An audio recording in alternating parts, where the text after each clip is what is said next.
The PDP's expedition to USA begins online protests in Washington, D.C. on April 9th.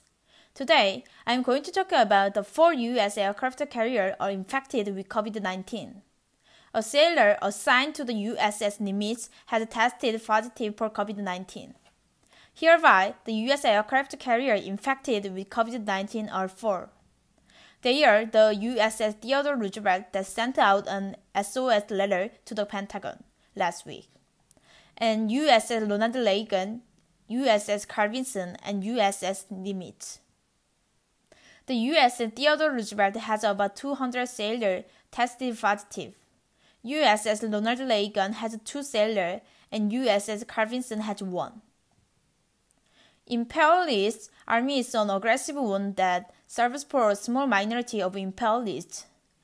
Eventually, soldiers serving for the imperialists are used as cannon fodder for profit of the imperialists.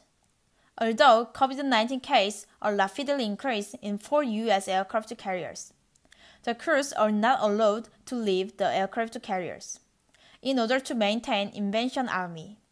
That is exactly the aggressive nature. Even that, the captain of the aircraft carrier Theodore Roosevelt, who appeared to his superiors in the Pentagon for help, was fired. The headquarters of Pentagon have no concern in the safety of the aircraft carrier's crew at all. They are only interested in war frantically. No one protects for the U.S. Army soldier from working class and the people. They must realize as soon as possible that they are just consumable of the small minority of imperialists. In the end, so they get into struggle for themselves and justice for humanity. Imperialists never give up the aggressive nature, who die being unable to escape from the aircraft carrier.